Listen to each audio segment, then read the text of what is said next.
शाम के बज गए 5। मैं सचिन शर्मा सबसे तेज प्रधान टाइम से फिर जुड़ा हूं आपके साथ। बहुत खुशी का पल आया है। हरिद्वार उत्तराखंड का नाम रोशन किया है, जहां आरा अंसारी ग्राम सराय हरिद्वार एक छोटे से ग्राम से मुस्लिम समाज से जज बनी है। बहुत खुशी का पल है। देखिए, अपनी बेटी का मुंह मीठा करवाते हुए इस बेटी ने पूरे गांव का, पूरे उत्तराखंड का नाम रोशन किया है जज बनने के बाद। तो सीधे जुड़े हैं आप सबसे तेज प्रधान टाइम से। आप देख रहे हैं लाइव प्रसारण। जज बनी है। आप देखिए कितना कितना भाग्यशाली ये दिन आया है एक पिता के लिए कि उनकी बेटी ने जज बनकर नाम रोशन किया है पूरे गांव का, पूरे हरिद्वार का। एक छोटा सा गांव कितना कठिन रहता होगा। मुस्लिम समाज जिसमें कहीं अभी कुछ जगह पर ऐसा देखा जाता है कि समाज से महिलाएं कम बाहर आती हैं। तो जब कम बाहर आती हैं तो शिक्षा नहीं मिल पाती है। जब शिक्षा नहीं मिलती है तो बड़े पदों पर नहीं बैठ पाती हैं। तो कितना बड़ा मन कर कर अपनी बेटी को पढ़ाया लिखाया, हर संभव मदद करी बेटी की। और उस बेटी ने बदले में अपने परिवार को, पूरे उत्तराखंड को, पूरे हरिद्वार को नाम रोशन कर दिया। मिसाल बनी है ये बेटी मिसाल बनी है। हरिद्वार से जज बनी है। मुस्लिम समुदाय से आती हैं, समाज से आती हैं। बहुत ही खुशी का पल है। तो आइए सीधे जुड़ते हैं जज साहब से। कठिनाइयां, कैसी कठिनाइयां, किन कठिनाइयों की चुनौतियों को पार करते हुए आप यहां तक पहुंचे हैं? सबसे पहले मैं स्वागत करता हूं सबसे तेज प्रधान टाइम्स परिवार की ओर से आपका। तो कितनी कठिनाइयां रही हैं आपके साथ? सर, अगर मैं कठिनाइयों की बात करी तो जैसे कि आपने सबसे पहले बोला है कि मुस्लिम समाज, तो मैं वहीं से स्टार्ट करूंगी कि मुस्लिम समाज में हर कोई जानता है कि लड़कियों को बाहर नहीं निकलने दिया जाता है। पढ़ाई तो इतने लेवल तक आना तो बहुत दूर की बात है।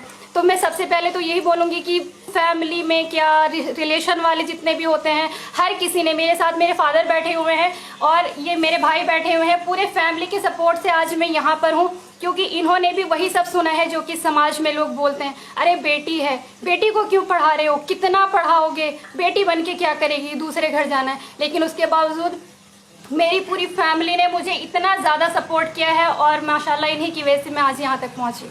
तो देखिए, अब ये परंपरा छोड़ दीजिए कि बेटी को तो अपने घर जाना है, क्या करोगे उसे पढ़ाकर। जज बनाइए, पढ़ाइए, लिखाइए, समाज के लिए, वो समाज के वो जो कार्य करेंगी। अब देखिए, इनकी कलम के अंदर वो ताकत रहेगी, वो निर्णय वो लेने की क्षमता रहेगी। जब बेटी जज बनकर आई है तो समाज के लिए बड़े बड़े निर्णय लिए जाएंगे। जहां एक और देश के अंदर बड़े बड़े कांड होते हैं, तो महिलाओं के लिए स्पेशल क्या कहना चाहेंगे? आपकी महिलाओं के लिए जो कानून और कठोर बने, क्या करना चाहिए न्यायिक व्यवस्था को कि और ज्यादा कठोर कानून बने, अपराध ना हो?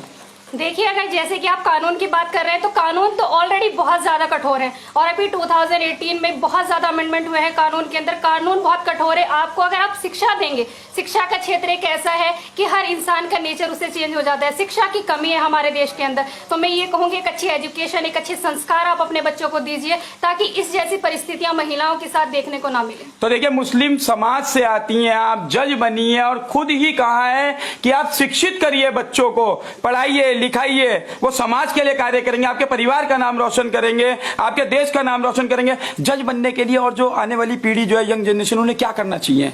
वह कहाँ से स्टार्टिंग करनी चाहिए, कैसा करना चाहिए? स्टार्टिंग तो आपको अपने अंदर से करनी पड़ेगी। आज आप मुझे यहाँ पर इस प्लेटफॉर्म पर देख रहे हैं तो आपको खुशी होगी।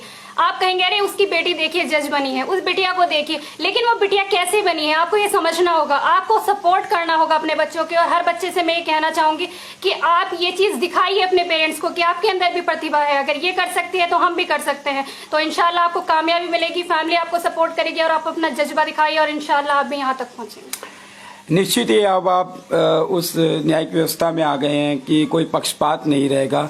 मुस्लिम समाज के लिए अभी भी जहां जैसे आपने बताया कि बेटियों को कम बाहर भेजा जाता है, तो परिवर्तन करने की आवश्यकता आ गई है। आपके कभी मन के अंदर भावना रही कि बेटी को बाहर भेजे या पढ़ाए लिखाए, क्या रहा आपका? मेरे मन के अंदर कभी ऐसी भावना नहीं आई है। मैंने बेटे और बेटी में कभी फर्क नहीं समझा। देखिए, क्या भावुकता है, क्या विनम्रता है कि बेटी और बेटे में कोई फर्क नहीं समझा। तो उसी वो देखिए, आप विचारों का ही सिर्फ एक अंतर होता है। जब फर्क नहीं समझा तो आज बेटी ने कितना नाम रोशन किया है। वो जो खुशी है, उस खुशी की भावुकता आप देखिए, वो बयां नहीं कर पा रहे हैं। तो मेरी ओर से पुनः आपको एक बार और शुभकामनाएं।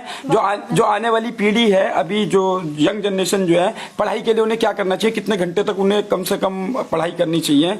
देखिए, जैसे कि सभी जानते हैं इंडिया के अंदर हाईएस्ट यूथ है, तो उस पूरे यूथ के लिए मैं बोलूंगी कि आप जिस भी फील्ड में जाना चाहिए, जिसमें भी जाना चाहते हो, आपका इंटरेस्ट होना चाहिए उस फील्ड में। सबसे पहले तो आप इंटरेस्ट जगाइए, आप अपने अंदर से ये जानिए कि आपको आखिर करना क्या है।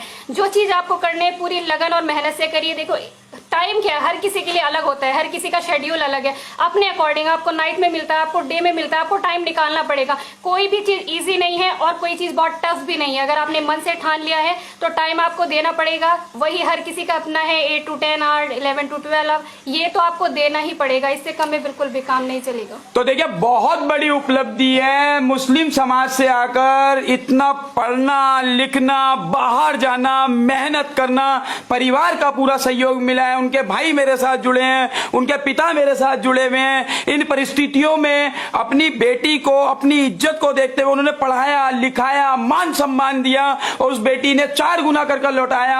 आप देखिए, जज बन चुकी हैं, अब ये हरिद्वार का नाम रोशन किया है। हरिद्वार की बेटी हैं, इस ग्राम की बेटी है, उत्तराखंड की बेटी हैं। मेरी ओर से, आप सभी की ओर से पुनः आपको हार्दिक शुभकामनाएं। मैं सचिन शर्मा, सबसे तेज प्रधान परिवार की ओर से आपसे फिर मिलूंगा जल्द दोबारा।